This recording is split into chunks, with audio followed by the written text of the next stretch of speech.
Hi, everyone, and welcome to The X, a podcast from inside Silicon Valley about how experience shapes everything, from products to businesses to entire industries. I'm Brian McLean, and I'm here with Demetrius Madrigal. Today, we have a special guest, Joseph Kuefler. Joseph is the founder of Childlike Labs and the author and illustrator of many children's books, including Beyond the Pond, The Digger and the Flower, The Digger and the Duckling, Pillow Places, and many more. Joseph is also a designer and technologist and the founder of Translate Health, a design and innovation studio that focuses on the future of health and healthcare. Welcome, Joseph. Thanks for joining us today. Thanks so much for having me. Pleasure to be here. Yeah, so you and I and Demetrius had the opportunity to work on a project together. That's how we met. And as we were talking and getting to know each other, you had this amazing story that just kind of blew my mind. Like there's two sides of Joseph. And I really wanted to learn more about that. And I also thought our listeners who come to our podcast because they're super interested in experience and how experiences are created and delivered into the world would love to hear about you a bit. So before we jump into talking all about your books and kind of Translate Health and the different avenues that you've gone down from a creative perspective, I'd love to know more about you. Just like, how did you get started in your creative endeavors? Like, was this something in early childhood, like high school? Like, what did that look like for you? Well, first of all, I'm a recovering musician, I'll say, which I think is pretty common in this industry. So, like, as a young child, I've always been the boy who was lost in sketchbooks and had a pencil in my hand and was very secretly subscribing to Tiger Beat as like an 8-year-old because it was Yes. the only, and this is the first time I've ever said that publicly, which is breaking news. But it was the only media type that I could see other kids like me out there pursuing creativity, like Jonathan Taylor Thomas and Devin Sawa. Um, so I was always like interested in this world of creative expression, of storytelling, of alternative paths into a career. And I started with recovering musician because for so many of us, that's like the most immediate avenue that we have to Mhm. express. You know, it's the first time that we find others like us when we start a band or talk about these endeavors, these desires, these interests. So I was young, creative, interested in all this stuff. Went to college, standard university track, was miserable, but was starting a band. That band was doing well. And so I dropped out of school and pursued music professionally for a number of years. And that was really like the first time that I had found the keys, like the keys to a door into Mhm. something other than a standard degree to go do something standard. And there's a long journey that has brought me from that moment to this moment, but that's the easiest way to describe my early stages was like desired creativity, got lost in Tiger Beat and other forms of like silly media as a kid, got lost in new wave Hollywood in high school, and then discovered rock music. And from there, it became a more intentional sequencing of creative steps or professional steps to find my way into professional work and publishing and all the other things. But like so many of us, it's been what I call random acts of decision making. It's a bunch Yeah. of like following your intuition and just sort of going after what's right in front of you. So let's roll it back for a second. So you were mentioning that you went to college and then you eventually left college. So what college did you attend? So I attended the University of Minnesota for a brief spell, Okay.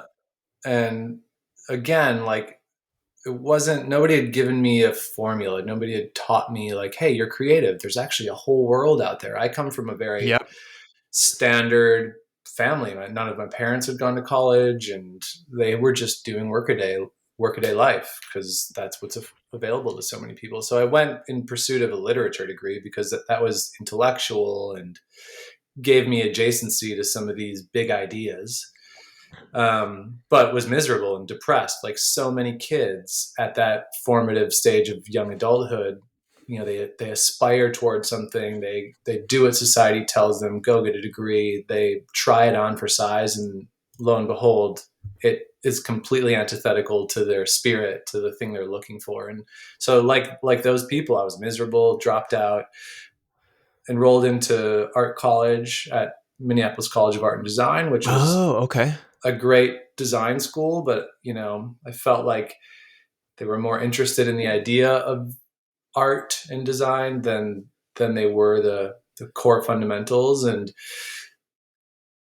then I dropped out of that college to go play music professionally because, as I had said, things were working there. And then I Yeah. took a long hiatus playing music and experiencing life, and then I went back to school later to design school to the I College of see. Visual Arts in Minnesota. Okay. So was that a tough decision though? Like I've heard this story, a couple of different ways in the past. I've heard others say like, they felt the same way that you felt, and they decided to leave and go do something else, leave college and go do something else. But some of people felt like inspired to do it. They were just like, okay, I do want to leave because I realize this isn't right for me. Maybe not right for me right now, right? And then there's others that said that they were very tortured by the process, even though they wanted to leave and go do something else, be more creative.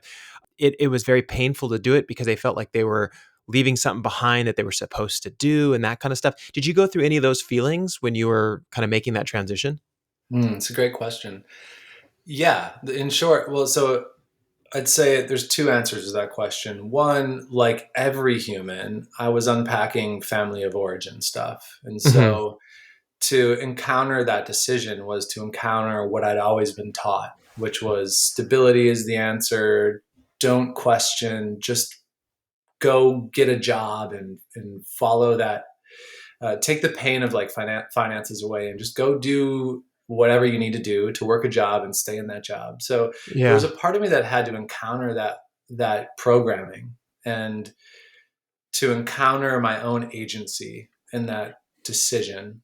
And there was another part of me which was has always been fiercely independent, and I'm proud to say I'm courageous. Like I'm willing to take calculated risk. Yeah, I it sounds like feel, it. yeah. I mean, I feel like a spiritual connection to this sort of life, this pursuit of accomplishing those dreams you have, of manifesting big ideas. So it's a yes and a no. Yeah, it wasn't easy. It wasn't like I, you know, made that decision with zero stress. I had to try that experience on, and I had to witness my own unhappiness. But once I made that decision and experienced the result of it, which is like the world didn't end. I'm still the same person. I have these like passions and dreams, and then it sort of unshackled me. It was the first of many decisions in my life that taught me that a little bit of risk, it's not like a binary thing. Like some of the risk, I was experiencing some of the risk of my own unhappiness, of the lack of forward momentum toward that thing that felt right to me. That was a risk too. And so it was a trading of risk in some ways. and Yeah. and yeah, like it's hard to unpack your childhood. It's hard to Yeah. silence the voice of your mother or your father or your grandfather. And I definitely wrestled with it a bit, but pretty quickly, like basked in the warm glow of the decision. Yeah. And Well, yeah, a it's lot one of I'm happy I people, made. Joseph, seem to think of risk as only the financial risk, right? Mm, It's like, I love what you said there because I was thinking about it when you said that, and I was like, oh my God, he's totally right. Like, the fact is that the risk of being unhappy, the risk of being miserable, you were already going through the process of managing risk. Is just, it wasn't that traditional risk or the one that everyone talks about, which is just, oh, you're not going to have a stable career, or you're not going to make money right away to survive, mm. or whatever it is. And that's a really good point. I mean, I'm curious, do you think that if you would have stayed in school and got your literature degree, that you would have still gone to art school after that? Like, do you think it was deep inside of you? No, I think so. I think I see now that the long arc of my life is getting me closer to the thing that I've always dreamed of doing, which is to be involved in film and television and tell more grand stories. Back then, I couldn't see, because I was young and ignorant or inexperienced. I couldn't see that there isn't one way there, and that there wasn't a formal path even into some of these less traditional things. So I felt back then like I need to be going to New York, I need to be going to California, I need to take my Mhm. band out of the cities. And I see now that living and I say, like, there's two things. We have a compass, and that compass has a force, and that compass has an arrow. And I know that the force in my life is creativity with agency, creativity with the ability to make decisions about how that manifests, how it's expressed. And that arrow is kind of always been guiding me in that direction. And I think I would have never done the things that I've done if had I stayed in that traditional track. I think I would have become, I don't know, like in some ways it's like I needed to build the muscle to resist the inertia or like the gravity of just life. And Yeah. doing it so young, saying, "Hey, wait a minute, this doesn't feel right." I'm checking in with myself, and I see like this might be. I might have to bushwhack through this forest for a bit. It might take me longer to get there, but I need to get off this path. Mhm. It's a thing that I experienced young, and I definitely would not have. I wouldn't be where I am, which I love where I am. Maybe I would have been somewhere else great, but yeah. Yeah. No, that's true, and I'm curious, like, when you decided to make all these changes and, go to art school and tour with your band and that kinda stuff, did you feel better at that moment? Like, did you feel like, "Okay, I'm finally, like, filling up the bucket of creativity, and I'm feeling good about it," even though you had the worries, maybe a little bit of worries early on of like, "Well, I was told, get a job and be stable," and, like, that kinda stuff. Did it start to, like, build in you? Did you actually notice it yourself? I So quick answer, no. I still struggle with feeling actualized and feeling content and fulfilled. That is my great weakness, is to find celebration and gratitude in the things I've accomplished and experienced. So I didn't feel actualized. What I did feel, sometimes happiness is the absence of stress. And Yeah. so I felt happier in that I felt less existential. I wasn't in existential crisis as a result of the actions I was taking toward the opposite thing I wanted. I Mhm. felt at that time like I was headed in the wrong direction. I didn't yet know what the right direction was. I just knew that this was the wrong one. Oh, And got it. so Okay. making that decision felt empowering, in that I felt like, okay, the train has stopped, or whatever metaphor you want to use. Like, I'm no longer going in the wrong direction, and now I need time to try things on, and that made me feel um, less lost, less, ironically, like, to just stop. You're told Mhm. as a child, "Hey, you're lost in the mall, you can't find mom and dad, just stop." And I felt like, and stay there and we'll find you. And I felt like I needed to stop and wait and let the universe find me, let myself find me. And so I felt better. But it was just the beginning of like what remains a long, arduous journey toward the end, which is still a long ways out. So, how old were you around that time period? I was 20. I was 20, Okay. 21, something. Yeah. I And then you went you right were out of, you were touring at that time, like, with your so band? yeah, Or is that the yeah, time when you we went had, back to school? so I dropped out at about 20, 21, and I spent a good 3, 4 years pursuing music hard, and didn't go back to school until I was 24. Okay. So when you're 24, you're out, you're doing music, loving life, kind of in that having that experience, you decide to go back to school. you go through the program and kind of learn what you need to learn kind of in the art program. When you pop out the other side, what are your thoughts at that time about what you want to do with your life at that moment? So the biggest thing, the most defining event in my life was that right in the middle of those years, I fell in love with a woman who Okay. had a child very young. So Okay. I was 20. I fell in love with a woman who was 21 and she had a 1 year old. And we're together still. And that 1 year old is 20 and he's my son. That's Um, amazing. and he's a big part of how I'm here and the decisions I made. So it's important context because I went to school because the life I was living in music, there was a tension there. Like I can't both be a young partner to a woman that I'm very serious with and a father figure to a child who's critical in my life and be a musician. And so, but I at that time I'd found like, yes, creativity. I love this. I love the expression. I love the community. And so design felt like the the closest thing I could get to that gave me that energy and it gave me that freedom to express, but it also brought with it a bit of like, ironically, predictable earnings and Hmm.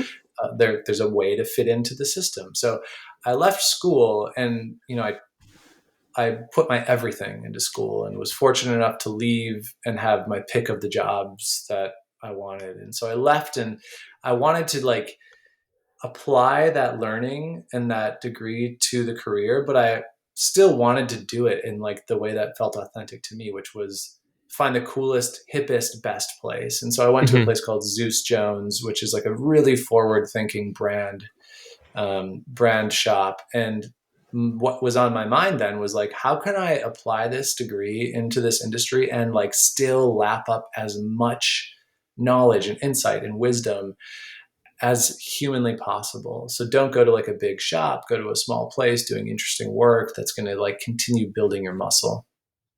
So that's really interesting. There's a kind of a couple pieces there I wanted to explore. So, Sure. number one is the timing. So, do you remember what year this was? Because I have a sneaking suspicion this was about the time when this stuff really, the creativity side of branding and technology and all that kind of stuff really started to take off. Yeah, it was 2010. Yeah. So yeah, Okay. I was right at that time where like purpose driven brands had Yep. was now codified and understood and we were early there and that hybridity of brand and technology as the way forward, it wasn't figured out, but like we knew that you needed to um, a brand, a business needed to express itself in a multitude of ways in a multitude of dimensions. And so absolutely. It was at the like beginning of the time where the industry had understood the way forward into its next phase, and I was fortunate enough to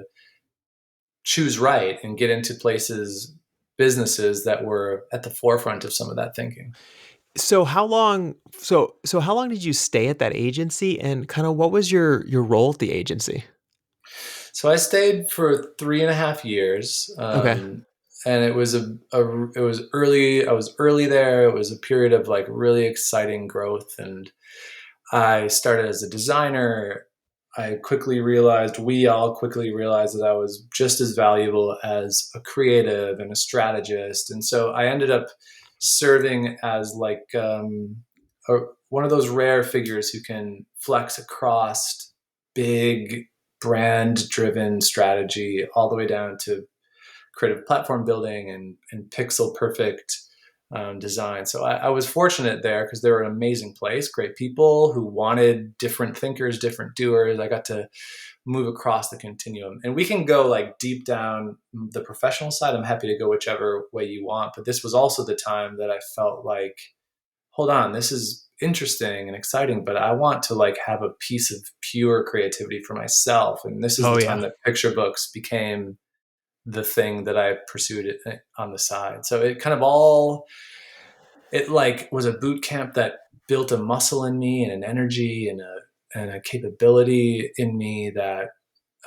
it's so core to who I am. Like I just can't thank Eric and Christian and Rob and Adrian and Brad, like the partners there, and they like turned me into who I am. And I left and went and did other things, but it was so foundational to me, the creative thinker and doer that I am today. And that is a true rare thing to find. One of the things that Demetrius and I have noticed over the years, and we've been doing this for like 18 years or so, and is that a lot of times when you're on the creative side, most people that we've interacted with, they really like just staying in the creative side. So they're not Mm, blending, like you're talking about, like the strategy plus creative and everything. They're just kind of in this space that makes them feel the best. And that's the thing that they love to do and that kind of stuff. mm, And we find it rare to find somebody who could do all those things. Like, oh, I could be creative, for a while, and then I switch over to the strategy and then figure out how the business links to the strategy, to the creative assets we've created and that kind of stuff, and pulled it all together. And did you find that being able to do that and being able to be successful at that, when you started thinking about writing your own picture books, that's kind of what helped you kind of pull it together, like figure out the mm. full picture of how to build this kind of little empire in picture books? Good question. And it is rare, which is, I think, more a result of people preventing these hybrid thinkers and doers from having the space to be the way they are. I think it's Okay. more like a constraint that a lot of places put on people. But I agree with you. Unfortunately, it's all too rare. I think so. The quick answer is no. It's not that being in an agency taught me how to like um, taught me a familiarity with my own, a coordination with my own faculties. It's actually that working in this industry, it absolves you of any concern, any internal editing. Like, you've just got to ship. You've got to get something out the Mm. door fast. You've got to stop worrying and thinking and do. And you need to do it with a rigor. You've got to build a defensible, thoughtful completeness to your ideas. If you're going to do the work we do in business, well, millions of dollars are on the line. You're managing big budgets, large scale platforms, and rightly, your clients demand a certain rigor in you. And I think creatives, artists, too often are excused. Their ego is kind of nurture is tended to more than their skills. Like, in art school, it's okay to be a moody artist, and it's okay to like snub your nose at a paying client. Like, oh, that's below me. And and so, like, it's more that it was more like it created a, a familiarity with like shipping, with velocity, with throughput. Like, just get it in the world and like fix it later, or get it in the world and move on. And that's a like, man, that's a thing. Like, you Yeah. guys are into creativity. It's like it's hard to you get obsessed with some of these things that are trivial. Like, it's more important to produce and put it out in the world than to like wait for the perfect moment to show up and I like, 100% agree with that. Like we have seen it so many times that something we wanted to get done in a certain way and they're like, we just don't have the time or whatever it is. Let's just get it out. And then version 2 will kind of, step it up a notch and that kind of stuff. And you have to compromise. And that's a skill in itself, like learning how to yeah. compromise on your creativity. And so tell us about this moment. I love it. This is a great transition. So you are working at Yeah. the agency and you start thinking about creating picture books, which is not an easy thing to do, like to get those out into the world. So I am really Yeah. interested in your thought process behind number one, going down that path. And then how do you get started specifically? I know our listeners Mm. want to know, like, what do you do first, second, and third? Like, I got to hear this. Yeah. Great. Great. Because there is a process. So first, the mindset.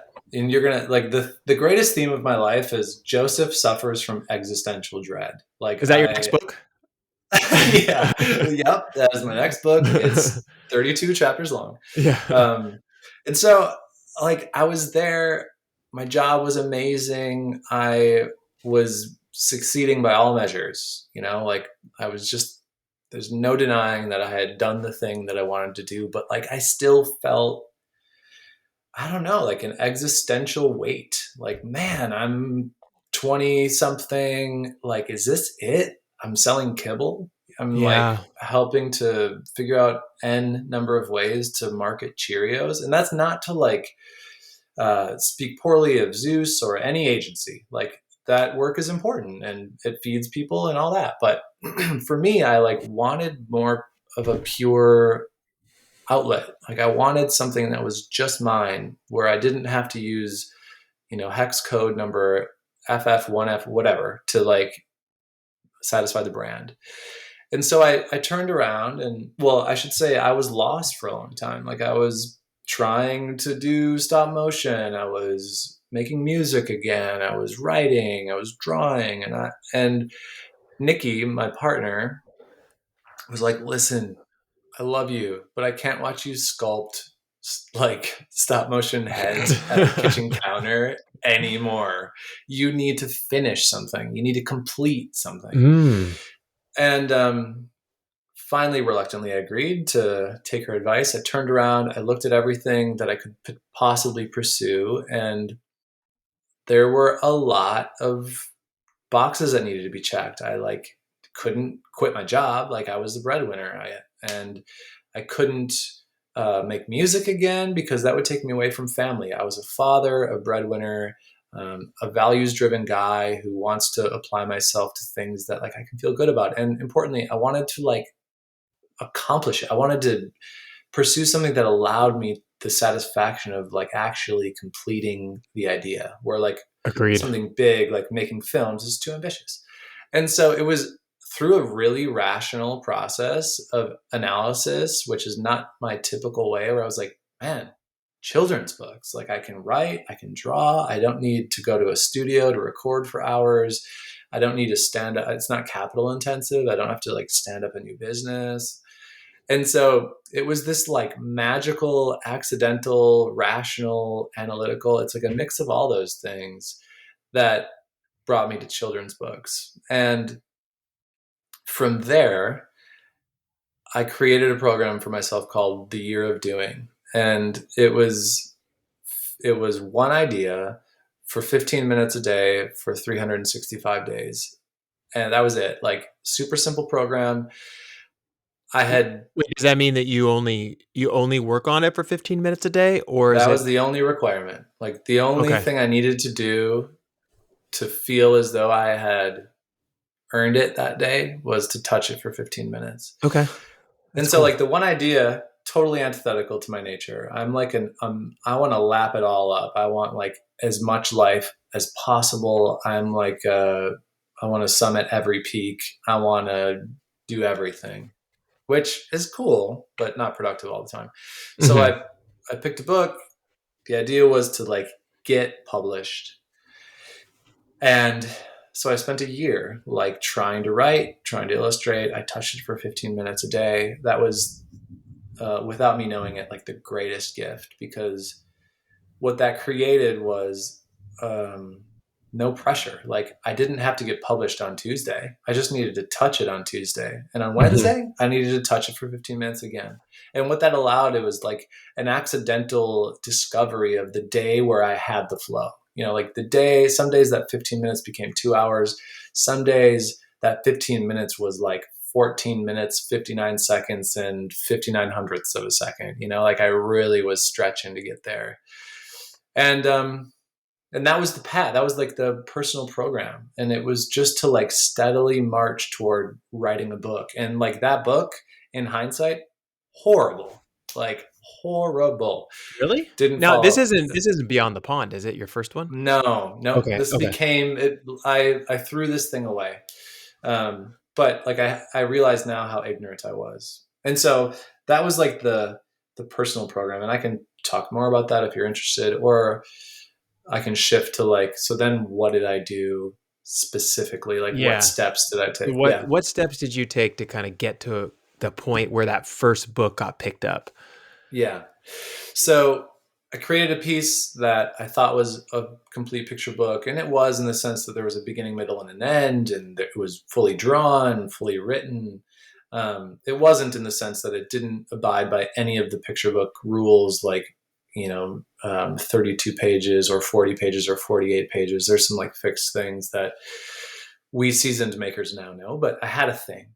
And um, I reached out to some authors in town because I'm not connected. It's like I'm not part of a publishing family. And I met a guy who knew a woman whose sister ran an agency. Now, her name is Allison McGee, and she's a really successful author, and her sister is Holly McGee, a very successful agent. But I just like begged, borrowed, and stealed my way into this woman's inbox, sent my book to her, and was like, hey, would love it if you would give me some feedback.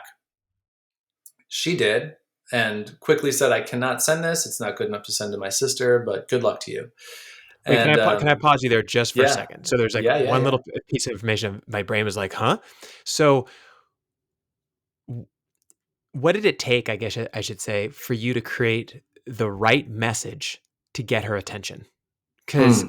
definitely people have asked us before because, Dee and I had to side note, like Dee and I created a product and got it on store shelves and stuff like that. Yeah, And we yep, had to yep, like pitch to people. And like we found that we would send like probably hundreds of emails, and it was like these subject lines that would catch their attention in the middle of the night and things like that. I'm just curious, like, was there anything that you learned from that of like what it takes to get someone's attention or to get this person's yeah, attention?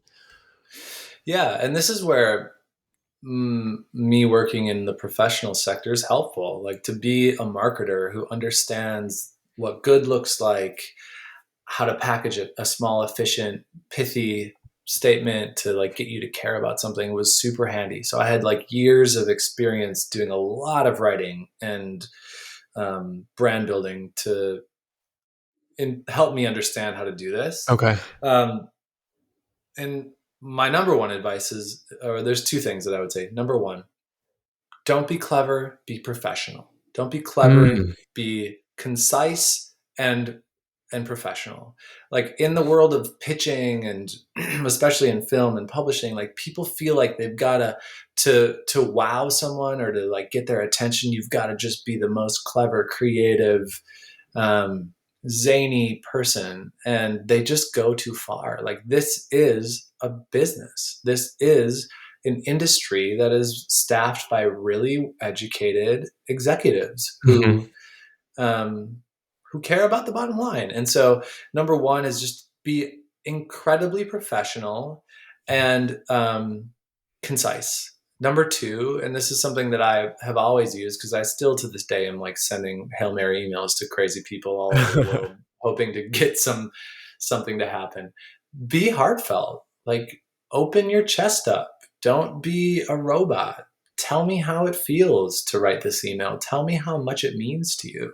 You can be professional and earnest. You can be professional and open-hearted. And it's that combination, in my opinion, that makes for the most compelling pitch in these scenarios because you're hoping someone is betting on you. You're hoping someone will bet on you. And these are people, like appeal to their humanity.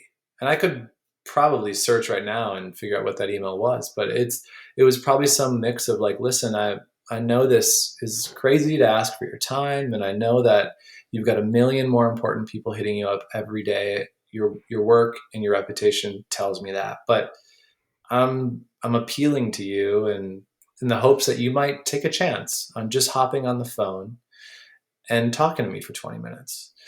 It's like that level of just humanity. So Yeah. concise, professional, open-hearted, and humane. And I then the I third, can I honestly get, tell you, go like, ahead. I'm guilty of the being too creative in the messages as Yeah. well.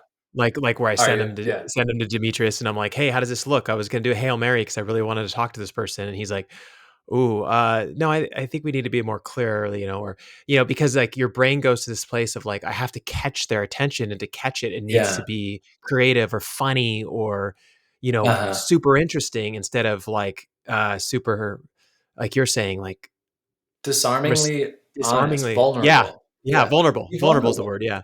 Be vulnerable. I would say the last thing is like make the ask small enough to say yes to. That's I know I said I had two, Mm, but the third is okay. just like make it a simple ask. Listen, no pressure. I'm not going to ask for your money. I'm not going to ask for any more than just 30 minutes of your time to share some insights. You might get turned down, you might get ignored, but I think like a concise, professional, disarmingly vulnerable ask that is small enough to say yes to, most people, good people, will say yeah to that. That's awesome. No, that's super great advice. Sorry to derail you on that. It's just that that is No, such a this is big good. part, Joseph. Like, it's such a big part, that initial reach out, because, like, I've met a lot of people that said, like, "Hey, I reached out to 5, 10, 15 people trying to pitch my idea. No one responded to me." And they're so beat down from the lack of response that they're just kinda give up on their idea, even when it's a Yeah. great idea. And it's like, it's not easy, but when you break through, the great stuff happens. Yeah. Well, I mean, to continue the story, I didn't break through. This woman, this author, was kind enough to give me a bit of time on the phone, but Yeah. like absolutely would not connect me with her agency. And true to who I am, I was like, well, darn it, I'm going to do it anyway. Yeah, And exactly. so I did. And so the thing that I did was I completed a piece. And in publishing, like, people love to hit me up all the time and say they've got books too. You've got to be willing to take feedback and go through the rigors of getting something good enough to send into the world. And I felt like I had that. And my time in agency world had taught me, like, okay, it might not be perfect, but it's good. I had researched the heck out of agents, and like, agents are the answer to people who want to get published. They're Okay. just an unavoidable critical piece of the industry. It's an industry of gatekeepers still, for better or for worse. Mhm. And investing your people make the mistake of, like, I want to get published. And the correction I make to anyone coming to me wanting to get published is to say, no, no, no, no. You want to get an agent. Once you get an agent, you can worry about getting published, because the agent will be the one that really helps to, like, groom you into a publishable force. And so created the thing, reached out to agencies, and made that I like throughout that first year of doing, I like made that an adjustment to my endpoint. My endpoint was like, okay, like I need to get an agent. And I did. I've signed with a place in New York called Pippin Properties, Elena Giovinazzo. She's since gone on to become one of the most amazing agents in the world. That's amazing. And I'm still with her every day. So that was really it. It's like, that is the first real step, is like, will an agent bet on you? And then you go through the second phase of, like, okay, let's get you published. Yeah, I'm curious though. I did some research on this because I haven't published a book before, and I was just curious Mm-hmm. about the steps and everything. And one of the things that it says on there is that you actually shouldn't have a completed book prior to, like, reaching out to an agent, like, because there's not because then it almost feels like it's completed, and they're looking for, like, your pitch or your idea. Uh, is that Mm-hmm. still true today? Like, is it true that you shouldn't, like, complete your thought, your whole idea before you actually find an agent? Well, I tend to disagree with a lot of things. I'm a somewhat I'm a contrarian a little bit. Um, And so I think if I were to, like, simplify what it is that the agent is looking for, the agent is looking for proof that you're bankable. Like, can I bet on you? Because an Mm. investment in you is an investment I'm not making in another talent somewhere. And so it depends on what kind of work you're doing. Like, if you're trying to write a novel, you probably don't need a fully completed manuscript. That's a long, arduous thing to complete, but you would need a sample. So maybe a first chapter, a first few chapters, a tight outline. If you're an illustrator who's not an author, you might not need a fully illustrated book, but you need a lot of work samples. And so I've always subscribed to the idea that more completed work is easier to sell. Okay. It's easier to sell a more complete vision of something. And I didn't, I just did the thing I did because it felt right. I wanted to, like, complete a book because my wife told me that's what I had to do. And so I did Yeah. it. But I think it's, it's a more, I think an agent, a publisher, anyone would rather you invest more time before you bother me. I would rather you, Brian, invest way more time before you come into my inbox and bug me than not. I would rather you have a fully completed thing that you're willing to change and modify than, like, email me prematurely before you've done the work, you know? And so I would very much encourage people to complete it. And Yeah. the difference though is like, don't be precious about it once it's completed. Be willing and open to grow and change. Like everything is malleable. And it's Well, again a that's what I was lesson I gonna say, learned. right? Yeah, It's gonna change, like, no it's matter going to what, change. right? You're It's gonna going to have change. to Like deal that's with that. yeah, you're going to have to listen to the client. The client is the publisher. And so again, it's a thing that I didn't realize was a superpower that I was building working inside of the agency consulting professional services sector. Like it took that out of me. Like I don't Yeah. care. I want the end product to be sellable. I want it to be something that the world cares about. And I don't need it to be a pure expression of me. I want to collaborate. I want people's opinions. And so complete it, but don't think it's complete. Just Yeah. think it's more complete than, than it would be had you not done that. I agree with you, and just as a little slight side story, we actually had the same experience because when we developed our first product, we were pitching it to Griffin Technologies before they were acquired, Mm, and, we had basically said, "Okay, let's just imagine that this is an actual full project." And so yeah. when he came into the office, long story, but when he comes into the office and we have a prototype of the product, we had imagery, we had our patent Mm, paperwork, and it was all laid out. We had a full story. And he looked at me and he said, "Wow, most people try to stop me in the airport or other places and talk." He's like, yes. "And it's literally on a napkin." He said, "And you guys gave me the full pitch and did like 90% of the work. Now it's going to have to change, Yeah. obviously, but like Yeah. that's amazing." And it was such an easy relationship to build because he saw all the efforts that we put out and we did all the market research. We did everything. We said, "Here's the story." Like, Yeah. and we worked together to do this. And it made more sense, even though all of the stuff you read online would say like, "No, they're going to change it. You just want to give them concepts. You just want to give them ideas." And I'm like, well, they could do that themselves, right? Like, Yeah. they're looking Absolutely. for what you can do. And so I do have a very controversial question, which is Yeah. self-publishing versus going the traditional route that you did. I've been reading about this a little bit because before our interview, I wanted to make sure I was kind of on the same page with like Yeah. understanding how this stuff is unfolding in the industry. And there's pluses and minuses to both sides of it. I personally see that traditional route as being the route to go because they have the marketing and branding behind the actual um, publisher to actually get out into the Yeah. world and reach all these people. But then at the same time, with social media and followings and stuff, if you have a massive following already, then I guess you could go self-publish and that could still be successful in its own right. I mean, what are your thoughts on this? Oh, it's a great question. And as a person who has just like a purview into this world or an adjacency to analytics and the Amazon algorithm and all the things we learn as we work and spend time in this industry, it's something I think about a lot. Um, so have I been super happy with my publisher? Absolutely. I love it. It's like, I just want to make great work. I don't necessarily want to have to worry about managing a bindery and maintaining, like units and worrying about shipping. And Mhm. it's just not something that, given where I'm at in my life, like that I care that much about. And you're right. Like it or not, traditional publishing has incredible relationships. You forget how many books are sold through schools, through libraries, through indies, and how important it is to have something sent with HarperCollins, who's my publisher, Balzer and Bray. They're a division of Amazing. HarperCollins. That just brings with it a credibility.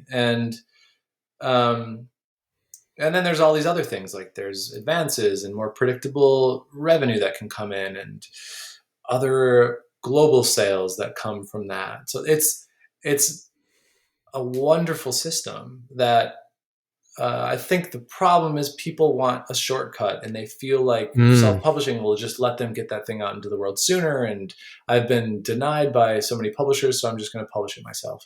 And yeah, it's true, but you're going to not be discovered. And, there's a lot of downside.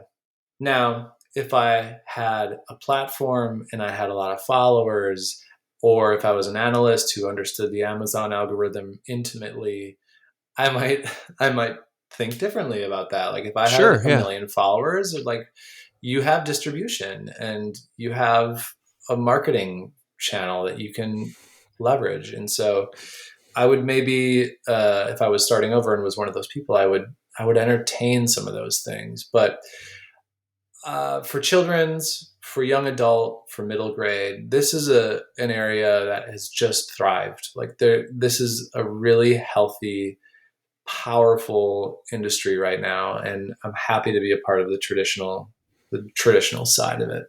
Awesome. And so you had mentioned something about like advances and things like that. I want to talk a little bit about the kind of business side of doing this, like the financial Sure. side Yeah. of it. So obviously, you do not have to give me any specific numbers, but I'm just 10 curious. So, million, so $10 million t- is $10 the, no, million just dollars kidding. for each book that you release. I love it. I'm in.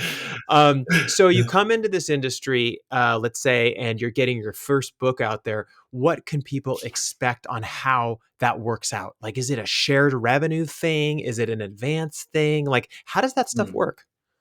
Okay. So I'm just going to like disclaimer, disclaimer, disclaimer, get a good agent, do the work to make sure that that agent is reputable and they're not going to swindle you. There are a million amazing agents. It's an industry though that, the bad apples, which are a few of them, tend Hmm. to like taint the whole bucket. Okay. But if you have a great agent, their job is to go to bat for you and to fight for the best deal. And the best deal in this scenario is a combination of an advance. So how much am I getting in advance? And Hmm. that's an advance on royalties. You don't have to pay that back. It's the amount the publisher's betting that you're gonna be a success. And So when you say so advance on in royalties, just to be clear, that means yeah, that let's say they gave you $1,000 and you were getting $1 per book, then basically until the $1,000 is made up, you don't get paid. And then after that, you exactly. start getting a little bit per book. Yeah, Got it. exactly. Okay. Okay. Great. And so, like numbers, like not speaking about what I got, but if you have a lower deal, so if you're a writer, you make half of that. If you're a writer, or if you're an author illustrator, you'll make a little bit more because you're doing both bits of work. But a smallish deal, maybe like $10,000 in advance. Okay. A healthy beginner's deal, maybe $30,000, $50,000. If you write a real humdinger of a book and there's an auction for it, like there's first time authors who've sold their books at auction, which means a ton of publishers bid to get the rights to publish you. Wait, is that Who've how it happens? Like it oh, goes. it can, yeah, yeah, it can. Oh, interesting. Okay. Sorry to derail you. So I just didn't realize that no, they go no, to auction like that. yeah, That's they really can. interesting. So like some of these really big books, books that you've seen on the New York Times bestseller list Uh huh. for weeks and weeks and weeks. A lot of times they'll go to auction. Like maybe specifically if they're like a person of color who's written a really harrowing tale that's really tied into the zeitgeist. Like it's just the perfect book for the moment. Or Game of Thrones is huge and publishers are desperate for a really epic fantasy book and the perfect thing comes along by an amazing author. That might go to auction and then you might see $1 million advance. Yeah. So like it can range, just like anything, it can range. But like for most of us, you're talking about, in the tens of thousands of dollars for an advance. And then your agent does the work to protect the rest of that deal, which is like, Okay. what are they buying? Do they get global rights, total 100% blanket media rights? Do they just get US, Canada rights, and you reserve the right to sell to other global publishers and to control media rights? And so this is where like the right agent really protects you Hmm. as a talent. And it's why they're more than a gatekeeper. Like they have the relationships, but they also have the knowledge to say, hold on a second, we're going to sell you US and Canada rights. We're going to go through subsidiary rights, or a foreign rights agent that we have in the UK, and we're going to go sell even more, get you even more deals in Poland and Germany. And you're going to see the same thing, like an advance in Germany, an advance in Japan. And so that's how it works. It's really like deal making. You're figuring out the right purchase price, and then you're figuring out the extent to which they control that thing that they purchased. And we on my team, we're fans of retaining more control so that we can exploit those rights and build more deals beyond just that like core US and Canada deal. Yeah, because like one of the thoughts that came to my mind when you said media rights was that, you're getting your book out into the world, you have a really cool story. What if you wanted to like, pitch that as a Netflix kids, Yeah. Yeah. cartoon or something Series. like that? Hmm. Yeah, series or animated series or something like that. Um, do you have to leave that to the publisher to do that, or are you actually like negotiating the rights to do that yourself? And is that even possible coming directly from you versus coming from a publisher who's already publishing the book? It is possible. So it really, there are deals where the publisher just can gobble up a lot of stuff, and Uh-huh. publishers are good people. Like they're not out there trying to swindle the world. They're amazing people. But we all want the best deal, and so yeah, you very specifically, like my work has been optioned by major studios, and me and my literary agent, we are the ones who get to like drive that decision. We get to um, make decisions about what that deal looks like and how much of that property they get to take advantage of. And the publisher just they don't even need to be consulted. The publisher gets notified, Mm. and that's all in the deal making. That's where like the right team gets you so far. Like if you just want to be published, go self-publish. Cool. If you want a career in publishing, and I'd say it takes 10 years to make an author, Mhm. um, you benefit from playing by the traditional system rules a bit. So how do you and your agent pitch to, let's say, someone like Netflix? Like, let's say that you wanted to get one of your books optioned with someone like that. I'm using Netflix because everybody knows Netflix, or it could be Amazon Sure. Films or something, right? Yeah. So if that's the case, and you're like, okay, I want to go talk to them, I want to go show them what I have and see if I can make this work. What does that look like in this day and age? There's two ways that this can happen, and both of these scenarios have played out in my career. So my first book was chosen by Entertainment Weekly as the best book of the year. And Entertainment Weekly is obviously, at the time, I think it was 2015, my Uh huh. first book. It's a industry rag. It's a notable place Yeah, that it's awesome. people in film and television pay attention to. And so the studios came to us. The studio Oh. who optioned it came to us and said, "Hey, I'm checking on rights. Are they still available? We read about this, and it seems like a really great story. And would you consider discussing a deal, having it, entertaining an option?" So common. And like most people, especially now, it is an incredible time to be an author or an illustrator, an author. Like to make books is now one of the fastest paths to streaming because like the studios are looking for something that's proven. There's market adoption already there. There's a familiarity. There's an audience. It's proven that society wants it, and so they don't have to spend $200 million trying to figure that out. So they came to me, not Netflix, but a great studio, amazing studio came to me in one scenario, and in the other scenario, I went to the studio, and it typically would be through a film and television agent, Uh huh. and most great agents have those relationships.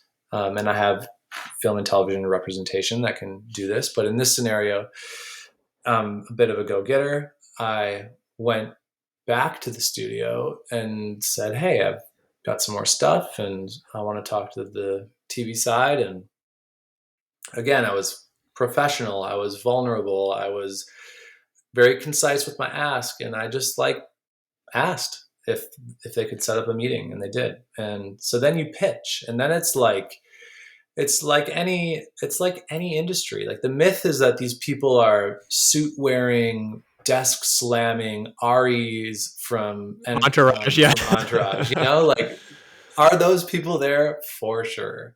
um, and probably more often than not, they're like the agents or people who are deal making. But like they're the people that I talk to, they're they're parents, they're people. They love talking about movies, talking about animation. So in the second one, I just asked for meetings and I got them, and I came to that meeting much like you and Demetrius came to your product pitch. Like I came with my stuff on lock. Like I had tight decks, I had full arcs, I had invested money in having animations made. Like I really invested myself in that moment and showed them many properties, some of which they liked but couldn't take because their slate was full, some of which they just didn't care for, and one of which they really loved.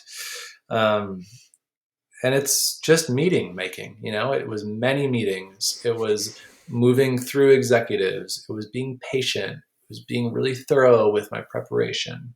When you go in and you do these pitches and you show them everything you got, and it sounds like it's about going as far as you can possibly go in your mind. Like what is Go as far. everything I can Yeah. think of that they would want to see or think about or touch or feel or experience, like with the animations.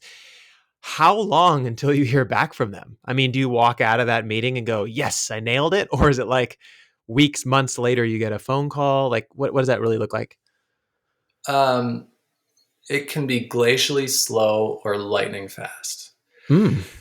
It's a non-answer, but did I know in the first meeting that I was about to secure an option? No, but it's like any relationship. Like the mistake is to think about the transaction. That is the mistake, because if you measure the success of these meetings on the transaction, you're gonna come off as thirsty. You know, you're gonna be like trying to push a deal. But again, from my time in business, you guys know, like this is a human business too. They need to like you. They need to want to work with you. Yep. They're they're evaluating whether they want to be in relationship with you as much as they're evaluating whether they want to be in business with you. And so I tend to be very clear on that, and I tend to be very open-hearted and direct in how I treat every one of these engagements. Like, listen, I'm not trying to retire off this meeting, person. Like, I want to make a career here, and I want your help in building that career. And that might be a no on all the stuff you see today. It might be a yes, but I just need you to know I'm here today to talk to you about building a career. And this is the first step. So let me show you the things that I've prepared today. It's bringing your humanity to the meeting. And you know, you said it yourself. Like people show up with a napkin scrawled on this in front of this guy at the airport, and it's a sign of respect. It's a sign of self-respect. It's a sign of respect to the person you're trying to transact with, that you show up, you know, and like treat them like a person whose time is worthy. So it was more like, can I just keep it going? Like a mentor gave me the best business advice. His name's Don Smithmeyer. He's an incredible entrepreneur and an amazing man. His one of the number one things he would always say is, just don't die. Just don't die. Stay alive today. And I brought that kind of that mindset to these meetings. Like I just need to survive the meeting. I need them to not want to terminate conversations. And it was maybe the fifth meeting where it was like, oh man, I think we're going toward a deal. Yeah, I remember a while back, about 5 or 10 years ago, Demetrius and I were doing pitches for products and other things and stuff, and we've done a lot of VC pitches and stuff like that Yeah. with clients, and D said, "I think I've realized something, Brian." He said, "I think that every time we go to this pitch, the only thing we should be thinking about is, can we get the next meeting?" Like, Yeah. meaning, like, you're Ah, not there to pitch the big idea and suddenly everyone's like, "We're on board. We're building a team." Like, it doesn't work like that. It's more like no. you had such a good interaction that they wanna meet again, and they wanna Yeah. build a relationship, and it sounds to me like it's very similar like that, but it sounds very exciting. I mean, I'm a huge, like, Hollywood buff, so is D, and, like, we love the filmmaking process and kinda everything that's Yeah. involved in it, and I I love how you just like push to get in. And I feel like that's the difference between people that have had great ideas and really wanted them to succeed versus the ones that actually did exceed, is just being able to say, you know what, I'm going to write that email just because I just have to. I can't not write it because I'm just going to regret if something doesn't happen because of it, or staying up extra late or paying for animators or whatever it takes to kind of have that best pitch. And it sounds to me like that's kind of the secret sauce, but it's secret sauce that requires a bit of, I don't know, like extra mental effort, a little bit of luck, a Mm. little bit of just passion, and like you said, just don't die, right? Like just Yeah, yeah, be it's there for true. that extra day. And I'm curious, like when someone options your stuff, is that a guarantee that there's going to be some sort of engagement that happens? Meaning, like you will work on it, but maybe it won't actually get to the general population, or does that just mean that they kind of own the rights for a period of time? Like what does that phase look like? Well, it like all these things, it varies, and it's really in the deal. And so the short answer is no. It doesn't guarantee anything. In fact, more often than not, they're optioning because they know what to do, Hmm. and they might mean a studio like a Disney or DreamWorks or Netflix. They might mean a really important creative element like a Uh-huh. Mercury Filmworks or some of these guru studio. They're an animation studio that's super successful, and sometimes they're optioning because they want to take it in house, produce it, and then go sell it. And so it depends on who's buying. But more often than not, these people know what they're doing, and you don't. Yeah. And so they're just optioning to give themselves the right and the option to make the thing. And so an option might not ever get exercised beyond the option. It might Hmm. never get greenlit. You will likely never be consulted. And nor should you be. Like, let's be honest. Most of us are not good at that. And that's what they're great at. For me, it's a bit of a rare thing where I did sort of lead the deal and lead the pitch on my most recent event. And my biggest concern is to continue cracking that door open. And Yeah. so it was not a requirement that I be a force on that team, that they know what they're doing, but it was of high interest to me that I have meaningful involvement because I need to sell forward into the next opportunity. I need to continue breaking in.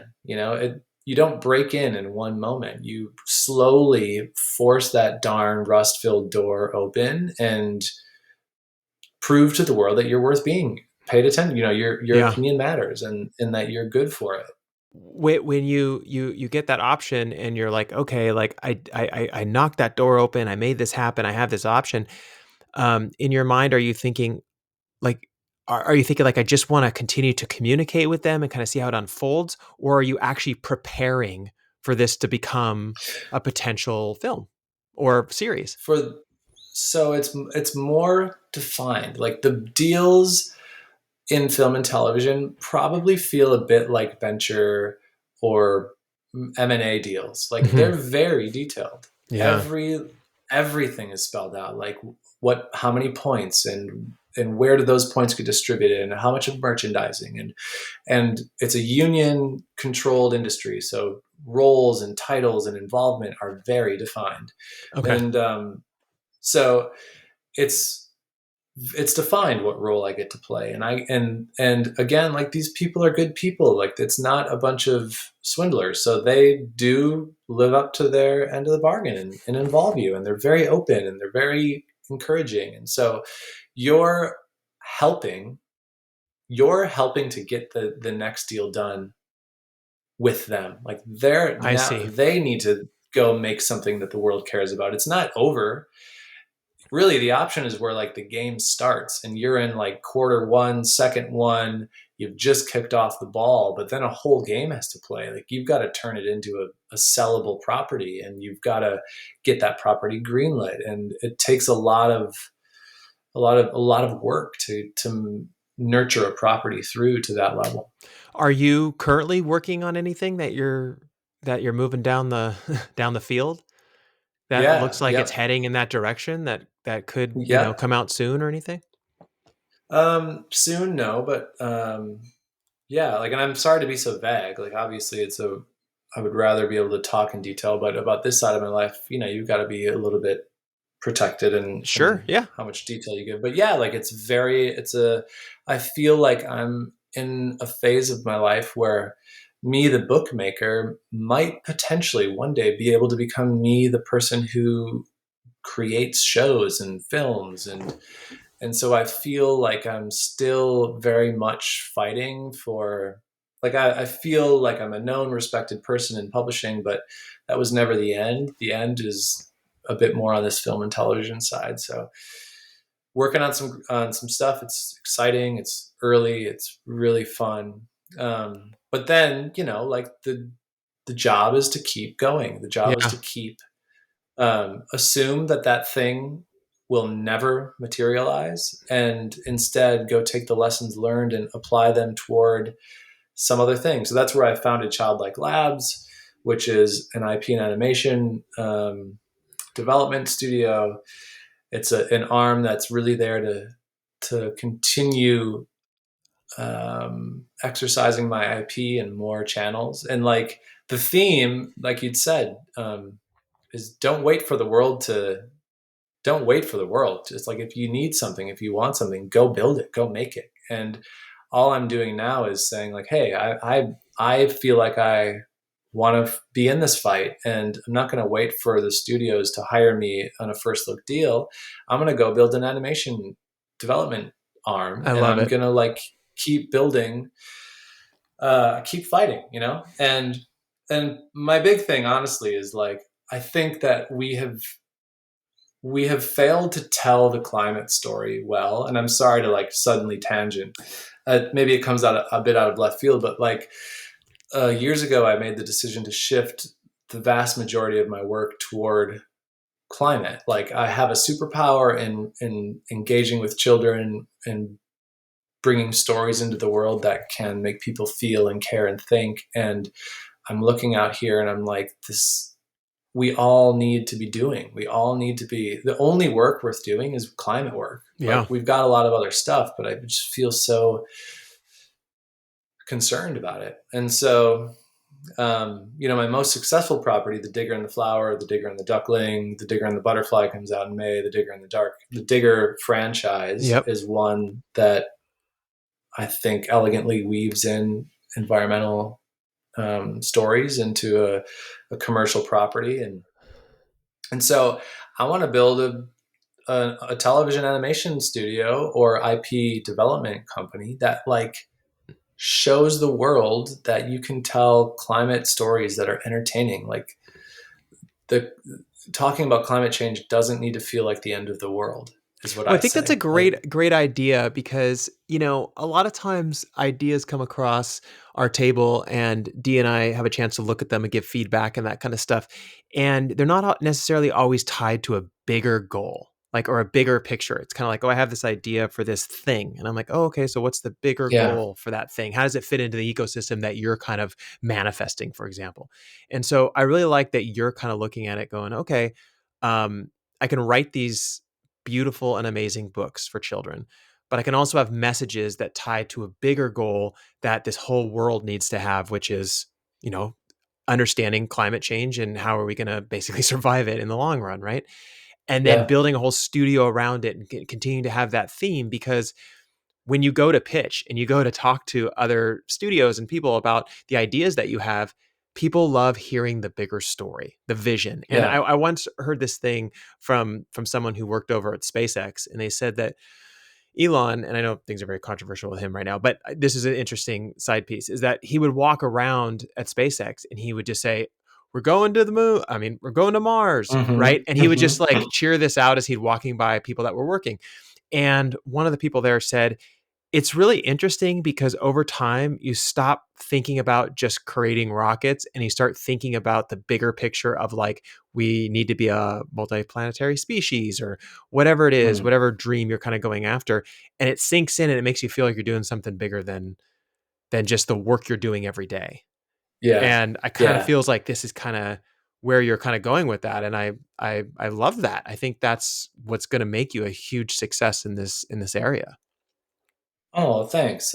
I'll take a mild to moderate success, but a huge success Oh, huge success. would be even I better. foresee this. When we met, I got off the call with D and I was like, Joseph's, he's going places, man. Like this is, he's already gone places. He's gone further than most people. I think he's going even a lot further than that. For me, like I feel like I have a responsibility. I think that we all have a responsibility to apply these technologies, and I think creativity is a technology, to apply it to things that matter, like be it humanitarian issues or equity issues or whatever. And I feel like for me, it's the thing that it really like it's so important to me that I do more than just write a story that's throwaway. It's harder in some ways to like wrap a second criteria in there, but And actually, I don't know if you ever listened to Kara Swisher, but she's an interviewer, podcaster, journalist in the tech industry. But she had said, she said, I've talked to some of the most brilliant people ever in Silicon Valley. And she said, the majority of them are working on really small problems. And she said, it bums me out because she said these super creative, super brilliant people are working on like an app that makes you look like a dog when you put it up to your face or whatever. And she said, there's huge problems out there that could be solved. And yeah. they're not working on them. She said, so I hope we're going to start turning into a direction where you start seeing brilliant people want to work on climate change, tell big stories that shift entire cultures, like things like that. And it sounds like you're on the right track. Well, I don't want to take up too much of your time because I know that you have many, many things to do. We didn't get a chance to talk about Translate Health. So I'm going to put you on the spot right now and ask you if you're willing to Mm, come back at some point and do a part two and talk about absolutely. what you're doing with Translate Health and how we ended up working together and that kind of stuff. And we'll make that kind of a version two. But before we wrap, can I'd be happy you to, yeah. tell all of our listeners like how they can get a hold of you, where they can find your books, any good information like that, so people can get a hold of your content? Yeah. So if you're just a curious consumer, josephkuefler.com, Kuefler.com is just my general site. Help you find access to what books I've made and all that. My books are fortunately wherever good books are sold. So no matter where you live in America or in much of the world, there's a good chance you can find some of my work. Um, and then, of course, support your indies and make sure those local critical booksellers in your neighborhood are loved and cared for if you can. If you're a studio executive who wants to take a flyer on a guy like me, you can go to childlikelabs.com and you can see, what we're up to over there. You'll see that we've got an amazing team and a lot of great properties, most of which, many of which are climate centric, but not all. And, you can email me. Like I'm a person. You can find my email on my website, or you can email me at joseph.kiefler@gmail.com. And like, I want to hear from you. If you have ideas, if you have questions, I've had mentors clear the way and answer questions for me in the past. And I'm a big believer in paying that forward. Awesome. Well, thank you so much, Joseph. We really appreciate it. And thanks everyone so much for taking the time to listen to us today. We will be posting links to any of the sources that we referenced. We'll drop Joseph's stuff as well on our Twitter at the X Podcast One. That's the X Podcast and the number one. If you like this podcast, found it interesting or informative, helps us a great deal if you subscribe or leave a review on whatever platform you use. Thanks again, and we will see you all next week.